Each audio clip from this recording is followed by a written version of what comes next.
Today we will talk about drafting of criminal appeal in High Court Division. Please look into the previous lecture for basics of criminal uh, appeal.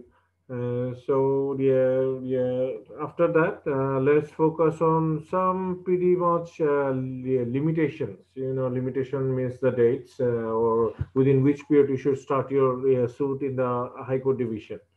Okay, nature of appeal, limitation, article এবং section. হ্যাঁ, আপনার মানে কোন ধরনের appeal কোন সময় করতে হয়। হ্যাঁ, তো হচ্ছে কি আপনার মানে ডেথ সেন্টেন্স এগেনস্টে 7 দিনের ভিতরে মানে কি বলে শাস্তির আদেশ দেওয়ার 7 দিনের ভিতরে মামলা করতে হয়। তারপরে হচ্ছে কি এখানে দেখে নেন, তারপরে হচ্ছে কি বলে আপনার আবার কি বলে আপনার অন্যান্য সব আপিলের ক্ষেত্রে মানে দেখেন মানে কি বলে অন্যান্য সব আপিলের ক্ষেত্রে ডেথ সেন্টেন্স ছাড়া ওই আপনার মানে খালাস অথবা মানে মুক্তি অথবা কি বলে মৃত্যু মানে মৃত্যুদণ্ডাদেশ অথবা মুক্তির আদেশ ছাড়া অন্যান্য সব আপিল গুলা করতে হয় শীর্ষ মানে 60 ডেজ 60 দিনের ভিতরে।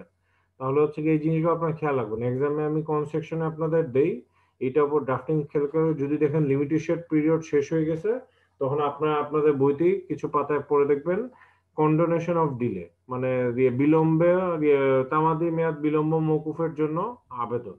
তো condonation of delay application submit করে এরপরে হাইকোর্ট ডিভিশনে আপনার আপিল পিটিশন দায়ের করতে হয়। কাজেই যদি দেখবেন লিমিটেশন পিরিয়ড শেষ হয়ে গেছে আপনাদের কন্ডোনেশন অফ ডিলে নামে একটা অ্যাপ্লিকেশন মানে পিটিশন দায়ের করতে হবে, এরপরে আপনারা মূল আপিলে যাবেন।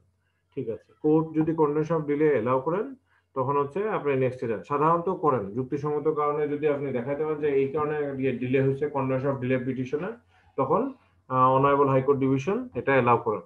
আচ্ছা, তারপরে হচ্ছে গিয়ে কি ইকুইটাল এগেনস্টে মানে হাইকোর্ট কোন মুক্তি আদেশ দিয়ে দিছে এটা এগেনস্টে 6 মাসের ভিতরে আপিল করা যায়। তাহলে দেখেন মানে আপনি মুক্তি পেয়ে 6 মাস মহানন্দে ঘুরে ফেরাচ্ছেন, সাপোজ হচ্ছে কি বলে আমাদের আব্দুল ওয়াহাব এরাম মানে কিংবা যে হাসান। হ্যাঁ, কি বলে আপনার মানে কি বলে মহানন্দে ঘুরে বেড়াচ্ছে যে না হাইকোর্ট থেকে তো আমি ইকুইটাল পেয়ে গেছি, এখন ঘুরাচ্ছে মানে 5 মাস মহানন্দে ঘুরলো, 5 মাস 15 দিনের মাথায় শুনলো যে ওর এগেনস্টে আপিল করা হয়েছে, ওর তো মাথায় আকাশ ভেঙে পড়লো, আয় হায় হাসপিসার না পড়াইলো 60 দিনের ভিতরে সব শেষ। তাহলে তো এখন তো আমাদের আবার জেলে ঢুকাইতেছে কেমনে, এই আপিল করলো কিভাবে। তখন হাসানের মাথা নষ্ট হওয়ার কোনো কারণ নেই, কারণ ওদের হাসমি স্যার ওকে এটা পড়াইছে যে হ্যাঁ খালাসে আদেশে এগেন্স্টের ভিতরে 6 মাস পর্যন্ত আপিল করা যায়। তাহলে বুঝলেন তো এটা। আসসালামু আলাইকুম স্যার। ওয়ালাইকুম আসসালাম। এটা কথায় বলা আছে আর্টিকেল 157 অফ লিমিটেশন অ্যাক্টে এই কথাটা বলা আছে। এগুলো সবগুলো আপনার লিমিটেশন একটা পেয়ে যাবেন একটা ছাড়া।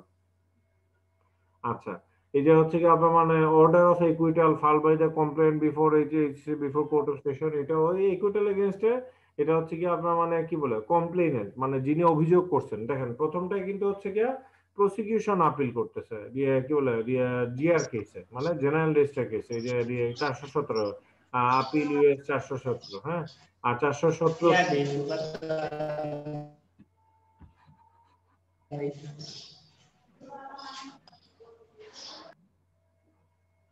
আচ্ছা 417 কি হচ্ছে 417 হচ্ছে কি আপনার মানে ইকুইটালে আসসালামু আলাইকুম স্যার।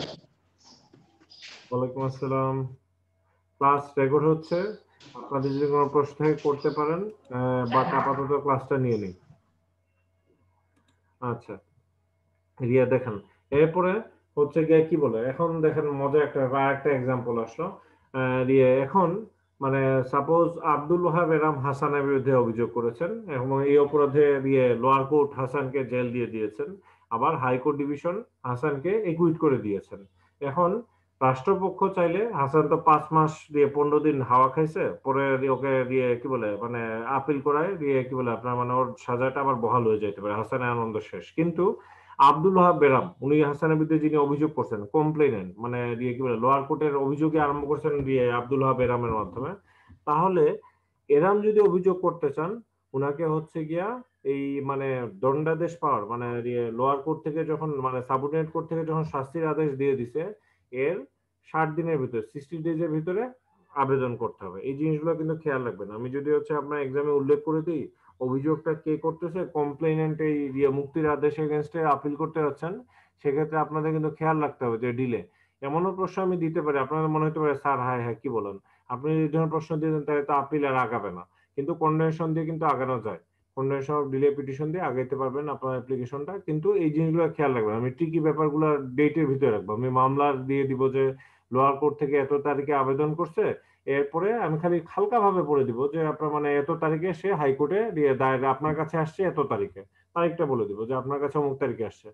কাজেই লয়ের কাছে আসা মানে ওই দিন থেকে আপনার মানে যেদিন রাখছে ওই দিন থেকে কবে লয়ের কাছে আসছে এটা আপনার কাউন্ট করে নিতে হবে, গুনে নিতে হবে যে না কয়দিন পরে আসছে। এটা দিয়ে বুঝে শুনে আপনাদের আবেদন করতে হবে, লিখতে হবে খুব খেয়াল করে। আচ্ছা যাই হোক, এদিকে কি বলে আপনার মানে এটা দিয়ে কথায় বলা আছে 417/3, মানে সিআরপিসি 417/3 সাবসেকশন 3 বলা আছে। তারপরে আপিল হচ্ছে গিয়ে 404 থেকে 408 সিআরপিসি, এটা কোথায় যাবে কি বলে, এই যে এই জায়গাটা মজার, অনেকগুলো আপিল আছে আপনি সেশন জাজের কাছে করে ফেলতে পারবেন। এই জিনিসগুলো হচ্ছে গিয়ে কি আপনার মানে সুপ্রিম কোর্ট ছাড়া অন্য কোথাও অর্থাৎ সেশন জাজের কাছে যখন আবেদন করবেন তখন 30 দিনের ভিতরে, সেন্টেন্সের 30 দিনের ভিতরে, তাহলে এই জিনিসটা খেয়াল রাখবেন। সাবঅর্ডিনেট কোর্টে আপিলের দিন হচ্ছে ক্রিমিনাল মামলায় 30 দিন, আর হাইকোর্টের ক্ষেত্রে 7 দিন। কিন্তু যদি হয় ফাঁসি হয় তাহলে হচ্ছে কি আপনার মানে মানে মৃত্যুদণ্ডাদেশ হয় তাহলে 7 দিনের ভিতরে অবশ্যই করতে হবে আপনাকে আপিল। আর হচ্ছে কি খালাসের আদেশের এগেনস্টে যদি আপনি নিজে অভিযোগকারী যদি নিজে আবেদন করে 7 দিনের ব্যাপার। আবার যদি মানে সরকার পক্ষ মানে প্রসিকিউটর দল করতে চায় তাহলে হচ্ছে কি কত দিনের ভিতরে, 6 মাসের ভিতরে করতে হবে। খুব চমৎকার। আচ্ছা, এখানে হচ্ছে ক্রিমিনাল আপিলে এক্সাম্পল একটা দেই, হচ্ছে কি কি বলে 410 ধারা মামলা মানে কি, কি বোঝাচ্ছে বলেন? সিআরপিসি 410 মানে কি?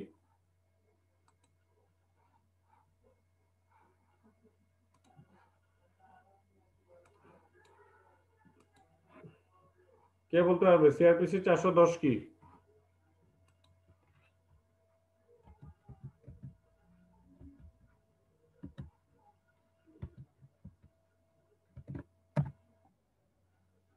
হ্যাঁ কে রে, কোন ছাত্র জানি কি বলে আপনার মানে একদম নাই হয়ে গেল।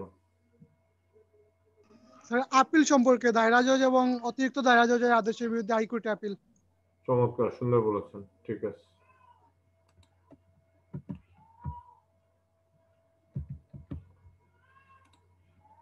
আমি আপনাদের ভয় হচ্ছে কি ওপেন করে রাখছি, ভুলের বদলে পরে তো আমার মানে হয়ে যাবে। আচ্ছা হ্যাঁ আপিল সম্বন্ধে বলা আছে, ঠিক আছে। তাহলে হচ্ছে কি আপনার মানে দেখেন কি হচ্ছে কি application for admission of appeal 410 appeal নিয়ে বলা আছে। কাজে আপনাদের যখন ড্রাফটিং করবেন হাইকোর্টের ড্রাফটিং, এগুলোতে কিন্তু হাইকোর্টের ড্রাফটিং আমি আরো কড়াকড়ি করে দেখবো। তো এটা বলা গতবার সবাই এত সুন্দর করে লিখছে আমি মার্ক কাটার সুযোগ পাইনি। কাজে আপনাদের আর বেশি বলবো না, বলবো হচ্ছে কি ফরম্যাটটা খুব সুন্দর হয়ে দেবেন, বইয়ে দেখবেন কি স্টাইলে লিখছে, হ্যাঁ ডিস্ট্রিক্টটা কোথায় কোন পাশে লিখছে। এটা বোর্ডটা দেখবেন, আমার ছবিটা দেখবেন না, ছবিটা একটু ডানে বামে চলে গেছে স্ক্যান করার সময়। তো হচ্ছে কি আপনার মানে কি বলে তো কিভাবে লিখতেছে, ক্রিমিনাল আপিল কিভাবে মাঝখানে লেখা, তারপর ইন দা ম্যাটার অফ মাঝখান থেকে ডান দিকে লেখা, এগুলো একদম মাঝখান থেকে ডান দিকে ফরম্যাট ইউজ করছে। আবার কনভিক্ট অ্যাপিলেন্ট একদম ডান পাশে সরায় লিখছে, বলে ডান পাশে সরাই জিনিস আপনারা তো টাইপে লিখে দিবেন। তো কাজেই এই ফরম্যাট গুলো খুব খেয়াল রাখবেন, দেখবেন হচ্ছে কি সেম সিভিলের মতোই কি বলে লোয়ার কোর্টের মতোই ইন দা ম্যাটার অফ কি বলে কনভিক্ট। এখানে হচ্ছে একটা সময় সবসময় মনে রাখবেন, এখানে কিন্তু যেহেতু আপনি আপিল করতে যাচ্ছেন আপনার মানে ড্রাফটিং এ লিখতে হবে কনভিক্ট আপিলেন্ট, হ্যাঁ আপনার মানে আপনি কি বলে উনি ইতিমধ্যে দোষী সাব্যস্ত হয়ে গেছে নিম্ন আদালত দ্বারা। কাজে কনভিক্ট এবং আপিলেন্ট, হ্যাঁ যদি আপনি হচ্ছে কি কি বলে কমপ্লেইনেন্ট হিসেবে আপিল করতেন যে না ওরে লোয়ার কোর্ট মুক্তি দিয়ে দিছে এটা মানি না, এটার এগেনস্টে আপিল করলাম, তাহলে এখানে লেখা থাকতো কমপ্লেইনেন্ট আপিলেন্ট, মানে যিনি অভিযোগ করছেন তিনি আপিল করতেছেন যে না লোয়ার কোর্ট এর হাসানকে খালাস দিয়ে আব্দুল ওহাব বেরামের মতো খুব বাজে কাজ করছে, তো হাসান এখন জেলে ঢুকাইতেই হবে। তো হচ্ছে কি করলো আপনার তাহলে কনভিক্ট আপিলেন্ট একই জায়গায় হয়ে যেত কমপ্লেনেন্ট আপিলেন্ট ভার্সেস দ্য স্টেট। দেখেন এটা মানে সরকার পক্ষ করতে আপনার মানে সরকার পক্ষের বিরুদ্ধে এটা আপনি করছেন আপিলটা। যে স্টেট হচ্ছে রেসপন্ডেন্ট, এই জায়গায় যদি খালাস আদেশ হতো তাহলে এই জায়গায় কার নাম থাকতো, হাসান থাকতো, হাসানের নাম থাকতো রেসপন্ডেন্ট, তো এই জায়গায় থাকতো দি হাসান রেসপন্ডেন্ট, সরি দি হাসান না, হাসান বিশিষ্ট লোক তাই ওনাকে দি হাসান বলে থাকে। হাসান আপনি কি আছেন নাকি? স্যার ধন্যবাদ। আপনাকে যে উদাহরণ হিসেবে ব্যবহার করে আপনি দুঃখ টুকু পান না তো, বদলে আমি বদলাই দিব, তাহলে অন্য কাউকে বানাই দিব। T2 কে বানাই নিব। হাসান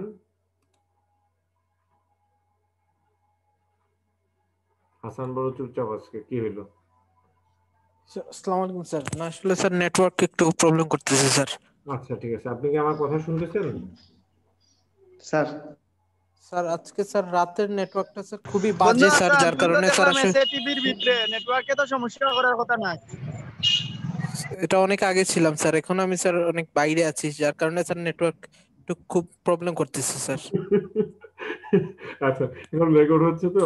থাক হাসান, কি বলে, আমি মিউট করে দিচ্ছি আপনাকে। আসান তোর বাড়ি 4G পায়, 4G পাইলে কি লাগা করতো কোনে আনতাদি মাতোস কি কোন জায়গাতে আছোস? আচ্ছা, চলে আসেন, আপনার ক্লাস রেকর্ড হচ্ছে, পরে কথা বলে নিই, আমি আপনাদের ছেড়ে দিব শেষ দিকে। আচ্ছা, চলে আসেন। ইন দ্য ম্যাটার অফ, দেখেন হাইকোর্টে কিন্তু আপনার এখানে লোয়ার কোর্টে এখানে ইন দ্য ম্যাটার অফ কি লিখছেন কি জানি না, যারা নকল করে ড্রাফটিং না করেন তাদের মনে স্যার আছে এখানে আসসালামু কি। আলাইকুম স্যার। ওয়ালাইকুম আসসালাম, হ্যাঁ বলো।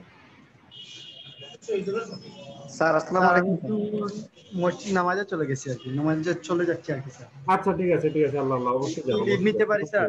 যারা নামাজে যাবেন যান, নো প্রবলেম। আচ্ছা, কি বলে আপনার মানে judgement and order in the matter of, দেখেন কিভাবে স্যার জি বলেন স্যার বলেন।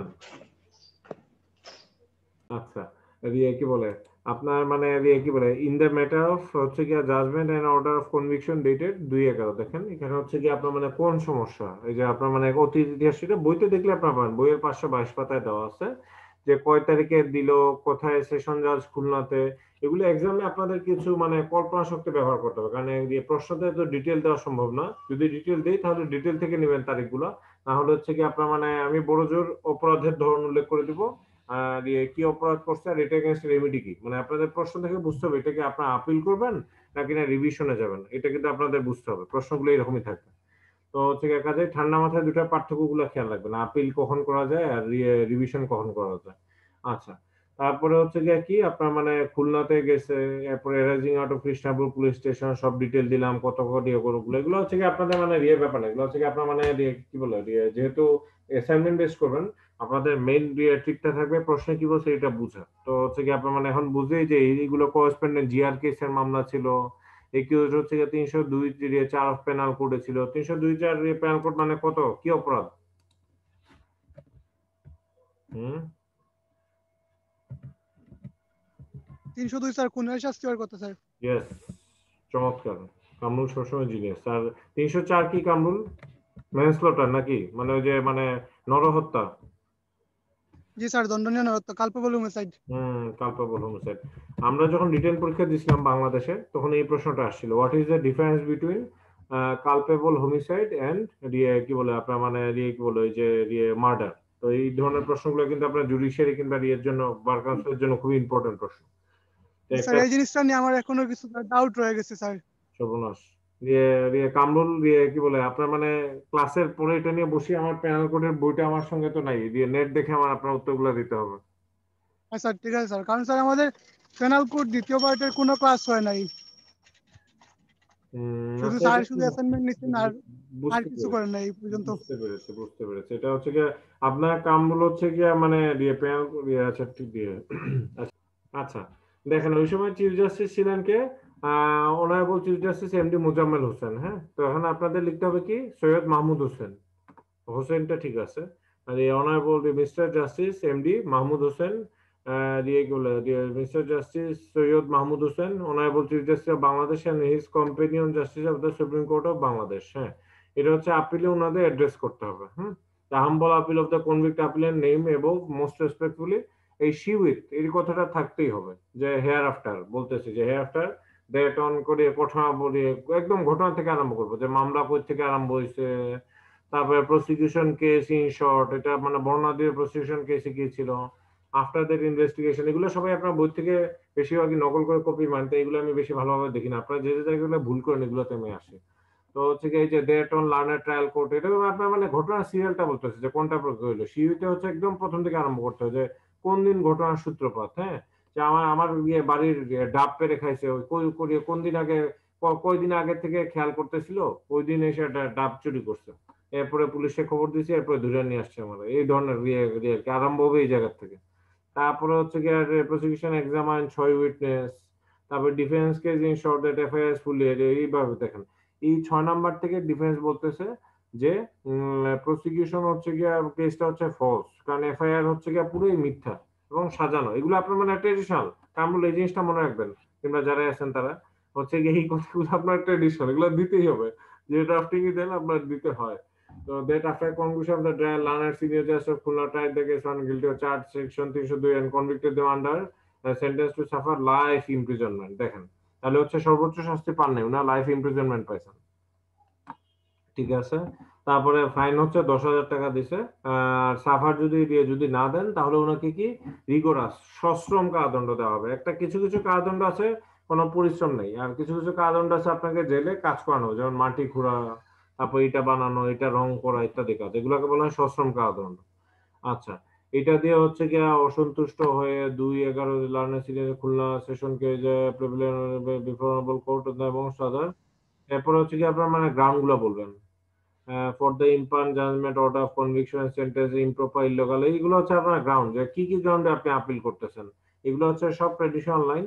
এগুলো আপনারা যদি মানে কি বলে ইয়েতে ক্লাসগুলো করতেন ওই ফেস টু ফেস অনলাইনের বদলে, তাহলে আপনাদের এক্সামে আসলে এগুলো পরীক্ষা হতো যে এত অল্প সময় কি হয় লিখবো, ওইটাই আপনার মানে অনেক বেশি শিখতেন। মানে তখন আপনার মানে এগুলো খুব জোরসে পড়ে আসতেন। এখন আমি আপনাদের যেটা কঠিন করার চেষ্টা করি যে প্রশ্ন দেখে বুঝার, তারপরে হচ্ছে কি আপনার মানে এক বন্ধু বুঝলে আরো 10 জনকে বলে দেন, কিছু করার নেই।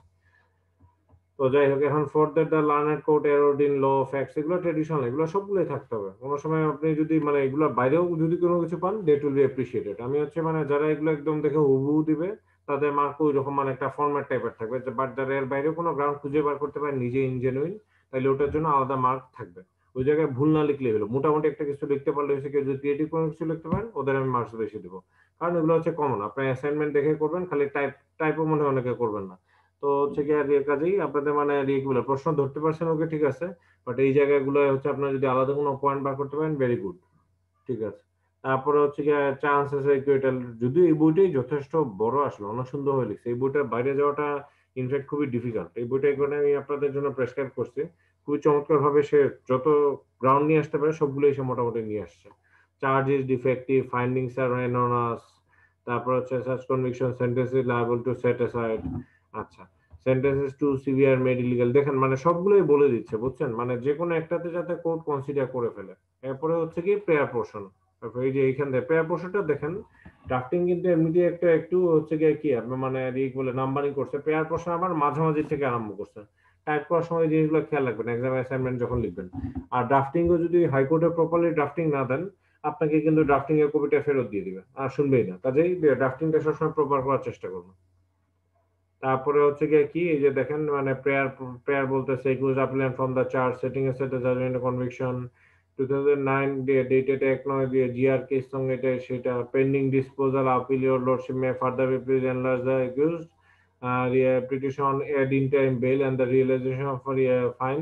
আচ্ছা দেখেন, এই যে আপিলটা করছেন যারা বুদ্ধিমান লয়ার, ক্রিমিনাল আপিলের সঙ্গে কি অন্তর্বর্তীকালীন জামিনের আবেদন অবশ্যই করবেন। আপনি নিশ্চয়ই চাবেন না হ্যাঁ আব্দুল ওয়াহাব এরাম অভিযোগ করলো আর হাসান জেলে থাকলো, কামরুল ধরেন তখন হাইকোর্টে খুব নাম করা উকিল, হ্যাঁ, তো হচ্ছে কি আবার জাকের হচ্ছে গিয়ে কি প্রসিকিউশনের উকিল, এরাম তো খুব ভালো দোস্ত।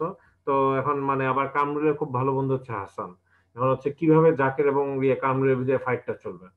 হ্যাঁ, জাকের চাইবে কি হচ্ছে গিয়ে মানে কি বলে মানে কামরুল এগুলো কোনো কথা দাবি না তুলুক, হ্যাঁ দিয়ে কি বলে এগুলো কোনো কিছু না বলুক, কিন্তু যদি কামরুল খুবই বুদ্ধিমান ছেলে, কামরুল কি করবে যে স্যার এটা শেষে আমরা পেয়ার পোর্শনে একটা কি এড ইন্টারিম বেইল মানে অন্তর্বর্তীকালীন জামিন, যে এই রায়ের সমাপ্তি না হওয়া পর্যন্ত ওকে অন্তর্বর্তীকালীন জামিন দিয়ে দেওয়া হোক। ক্রিমিনাল মামলায় সবসময় মনে রাখবেন আপিলে এই কাজটা আপনারা করবেন, যদি সে জামিনে মুক্ত থাকে, কিন্তু এই হিয়ারিং এর উপরে তো ওরা নাও দিতে পারে, কাজে এটা আপনার সবসময় থেকে এড ইন্টারিম বেইলের পোর্শনে আবেদন করে রাখবেন। এটা হচ্ছে সেফ প্লে মানে নিরাপদ খেলা। হচ্ছে এই যে এন্ডের পার্টটা, এন্ডের নিচে যে পার্টটা pending disposal of the appeal your lordship, মানে এই যে মানে ডিসপোজাল না নিষ্পত্তি না হওয়া পর্যন্ত আমার মুক্তেলকে আপনি মানে অন্তর্বর্তীকালীন জামিন মঞ্জুর করবেন। এবং realisation of the fine may be kindly be state, এখানে আরেকটা কি চালাকি করছে যে আমাদের যে 10,000 টাকা যে ল কোর্ট ফাইনটা দিছিল এই রিয়েলাইজেশন মানে কি আত্মীকৃত করা, মানে এই যে নিয়ে নেওয়াটা, এই জিনিসটা যেন স্থগিত থাকে, স্টে করা থাকে। এটা হচ্ছে কি হাম্বল আপিলেন্ট। সরি, এখানে এটা বাদ পড়ে গেছে, আপনাদের বইতে এটা মিস্টেক, এটা দেখি এখানে লিখে দিলে হয় নাকি, না লিখতে দিচ্ছে না, না লিখতে দেন না। যাই হোক, হচ্ছে কি আপনার মানে appellant as in duty bound shall ever pray, এই হচ্ছে কি আপনার মানে আপিলের বেসিক, খুবই সহজ, খুব একটা কঠিন কিন্তু না।